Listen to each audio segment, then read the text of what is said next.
Hello Eternal Life fans, it's Rowan from the Eternal Life Fan Club, and today we're going to be talking about coping mechanisms.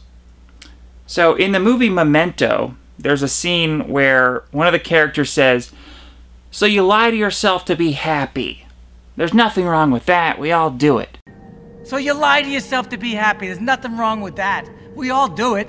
And what he was describing as the coping mechanism, the general idea of it, is that you're lying to yourself to be happy. And nobody wants to feel like they're a victim of a coping mechanism, because a coping mechanism is bordering on delusion, like it's a kind of an insanity, right?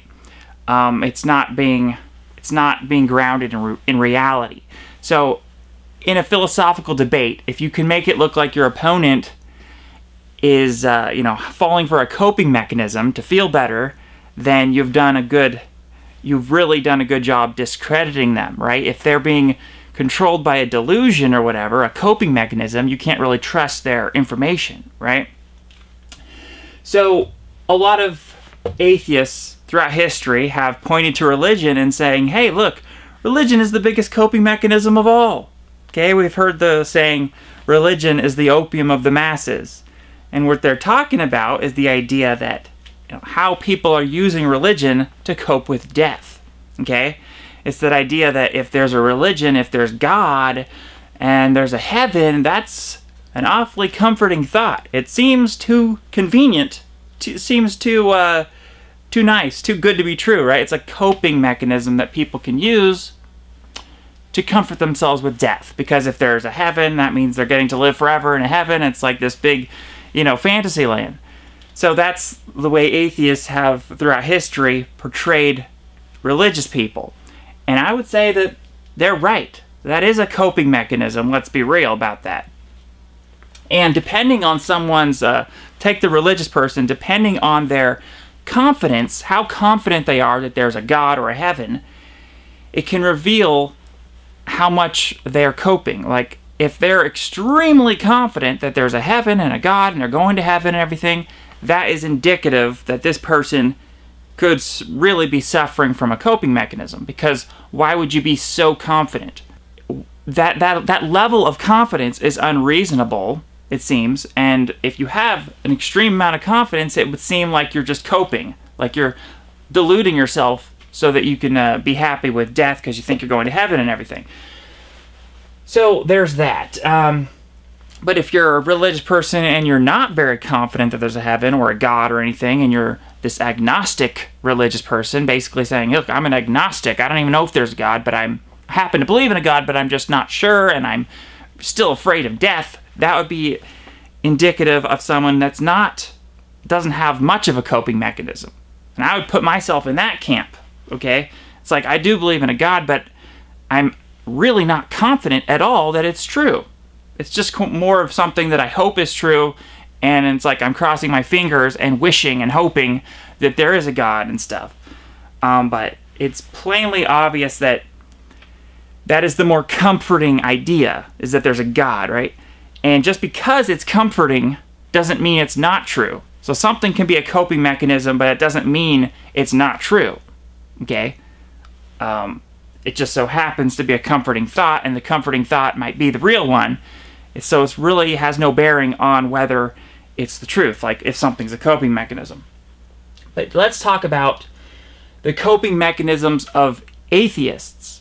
Because atheists like to point the finger at religious people and be like, hey, you guys, you're just coping, you're just in this delusional la-la land. But the atheists, I would argue, most of the time, they have just as much coping mechanisms as a religious person. So one of the coping mechanisms of atheists is this idea of false meaning they ascribe and give to life. So what this is basically if an atheist says, well, I'm not going to live forever, but it's okay because this and that and this. So they're coming up with, they're giving reasons why life is still meaningful even if they're going to die and cease to exist. That is a coping mechanism. Because all of those meanings, those supposed meanings that give their life meaning, maybe they'll say like, oh, it's okay if I'm not going to live forever, but it's okay because, I had a family. This is like these symbolic forms of immortality. They've replaced heaven with these, philosophical ideas of meaning, such as, they're living forever through their bloodline and their genetics. This is one of the forms of false meaning that atheists will grasp onto. Or another one would be their legacy. They'll say, oh, it's okay, I'm not going to live forever, I'm not going to get eternal life, but hey, my life's still meaningful because I'm going to leave a legacy. I'm going to be remembered for my work and all these great things I've done. And people will be talking about me.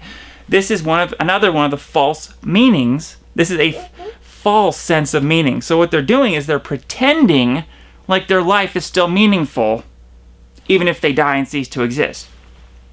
The religious people are pretty good at admitting the truth that if there was no eternal life, if there was no way to live forever, that life would be meaningless. So the religious people are grounded in that reality at least, so that you could at least say they're not creating false senses of meaning.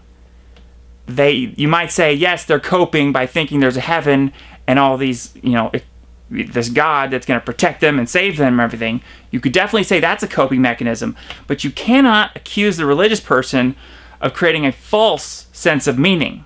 Because if there really was a heaven, and if the religious person is getting eternal life and everything, that is perhaps, that is true meaning, is to live forever. Living forever is true meaning. That is the only way to have a meaningful life, in my opinion, is to live forever and get eternal life. So, but many of the atheists will deny that and say, no. Life is still meaningful even if I don't live forever. And so that, I would argue, is one of the flavors of the atheist coping mechanism. But this isn't true for all atheists, of course. There's some atheists that want to live forever and they're trying to live forever, and they would say that their life is meaningless if they don't live forever. And that was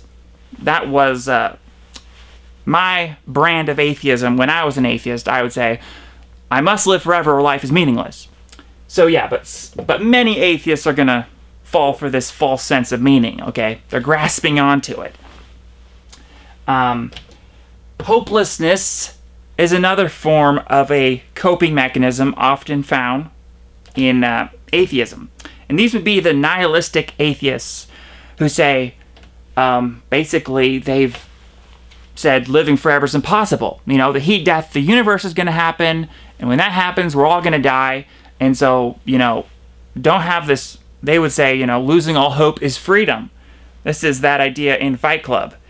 And it kind of sounds counterintuitive to think that hopelessness, to have no hope, is actually a coping mechanism. But it is, okay? It's actually a coping mechanism to lose all hope and be hopeless.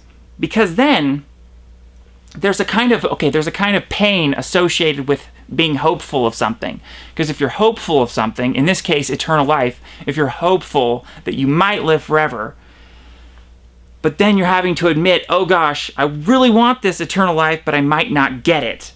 And you're having to deal with the struggle of, possibly failing at this really amazing thing you want to get, eternal life. And so it can be easier for some people to just lose all hope and say, oh, that's not even possible. I can't live forever. I'm going to be forced to die. I'm going to die and cease to exist. That's it. Because then they don't have to try anymore. There's not this, lingering eternal life, that they're having to pursue. They can just forgo all that and say, nope, there's no eternal life. That's not even possible. I'm going to die and cease to exist. This is their hopelessness, and that's actually a coping mechanism. Because in a way, it's a lot easier to go through life that way, where you can just give up, right? Giving up. They don't have to try anymore. They could just go through their life with a kind of you only live once mentality, YOLO, and just fade out into, that's their coping mechanism. Look at me, please. There is no hope for me. I mean, hope. What What is hope? You hope the 49ers find a defense. You hope the number 4 bus comes on time. Doesn't mean they magically learn how to tackle. Doesn't mean the bus driver suddenly drives faster. Hope is irrelevant for me. Hope is painful. I don't want to spend what's left of my life chasing my tail around in a circle. You understand? Of course, religious people, you can't accuse them of being hopeless, right? Religious people have perhaps the most hope of all. Their whole ideology is around this hope, okay? Then there's the no rules. This is the idea. Some atheists, I think, are coping. You could argue that it's a coping mechanism for the atheist to be so confident that there's not a God. Because if they're overconfident that there's not a God and they're like, there is no God, blah, blah, blah, what comes with that is there being no rules. Okay? That means they can kind of get away with whatever they want in secret. They have no moral test. They're not being tested or judged by a God. And you could say that's a comforting thought. So that might fall into the category of a coping mechanism for some atheists. Not saying that applies to all atheists, but some atheists, I bet you anything, they get a lot of comfort from thinking that there's no rules, there's going to be no judgment, they can kind of do whatever they want in the privacy of their, house or whatever, and they'll basically not be punished by it, or there'll be no judgment. So, and actually, what's funny about it is, even religious people, you could say that the religious people are falling for this coping mechanism just as much. Or maybe not just as much, but a lot of times the religious people think there's no rules either. In a sense, because the religious people think that there's this forgiving God that's going to forgive them of every little infraction that they do, any little sin. They think, well, it doesn't matter because I'm going to be forgiven anyways, and they still think they're going to go to heaven. So you could say religious people are also falling for this no rules coping mechanism. So you kind of get an idea of all the different ways of that there can be a coping mechanism. It's not really a simple topic. It can go in a lot of different directions, as you see. I guess the point of this video is I want you to take a look at your life, analyze, are you falling for any coping mechanisms?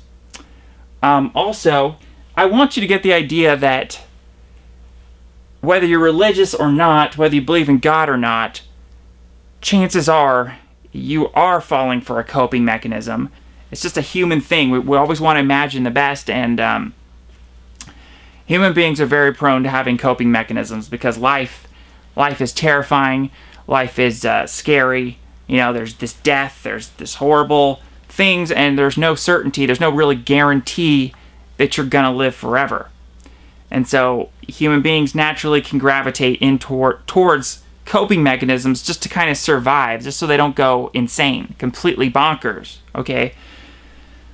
But if you're religious or not, so traditionally atheists have always mocked the religious people as having coping mechanisms. I'm saying, look, the atheists are just as prone to having their own unique forms of coping mechanisms, and really, it's really a human thing. It's not just a religious person thing. It's a human thing to have coping mechanisms. Alright, so what would it look like for an atheist to have a philosophy that is not riddled with coping mechanisms? It would look like an atheist who doesn't have a coping mechanism. They would not be creating this false sense of meaning. So a true, honest atheist who's not being deluded by a false sense of meaning, they would admit, they would say, like the religious people have always admitted, that if you can't live forever, if you don't live forever, if you cease to exist, life is meaningless. So an honest atheist would have that position. They would hold that position. They wouldn't try to scrounge and say, hey, look, oh no, our life can still be meaningful, even if we're rotting in the ground and ceasing to exist. No, just admit that if you don't live forever, your whole life was pointless, a meaningless joke, sound and fury signifying nothing. I highly respect that attitude, you know, coming from atheists, because that's honest. I respect that attitude coming from anybody because it's the truth. You know, just admit that in order to have meaning in life, true meaning, we need eternal life. Okay? So just don't grasp onto any of these false senses of meaning, because that's really lying to yourself. It's lying to yourself to be happy. So even when I was an atheist, I still hoped that there was a God. So if you are an atheist, ask yourself, do you at least hope there's a God? Do you want there to be a God? That's an important question. Okay?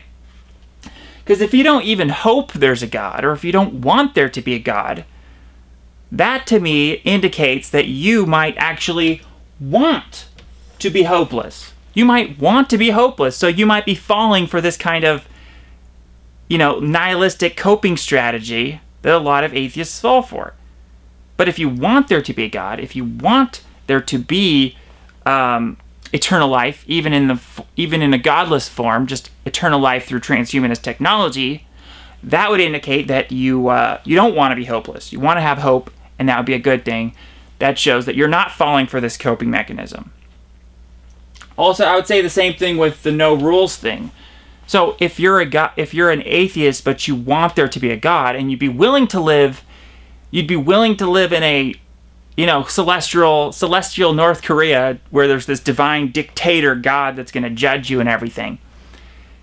If you want that to be true, so if you'd sacrifice basically this no rules mentality, if you would sacrifice that, if you'd be willing to live where you're going to be judged, if you'd want that to be true, that shows me that you're not falling for the no rules coping mechanism, which is good.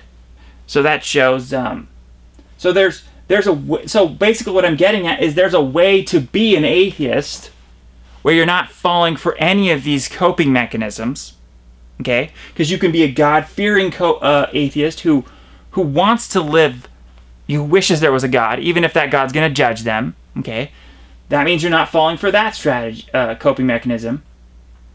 You could want there to be eternal life in whatever form, whether it's a God or godless form of eternal life. At least you want eternal life, so you're having hope.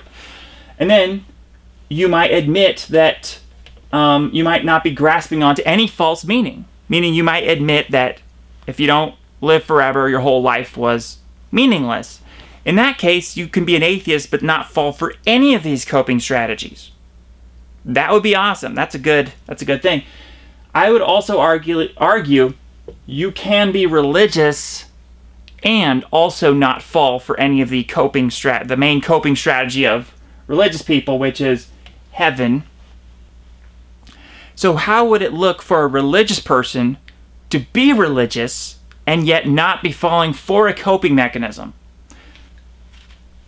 I think it would look very much like a religious person who is very uncertain that there's a heaven, very uncertain that there's even a God. So a religious person who's more agnostic. And if the religious person is still terrified of death, then that would indicate that they're not falling for a coping mechanism. So if you're religious, ask yourself, how afraid are you of death? If you have no fear of death as a religious person, that's a good indicator that you have fallen for a coping mechanism.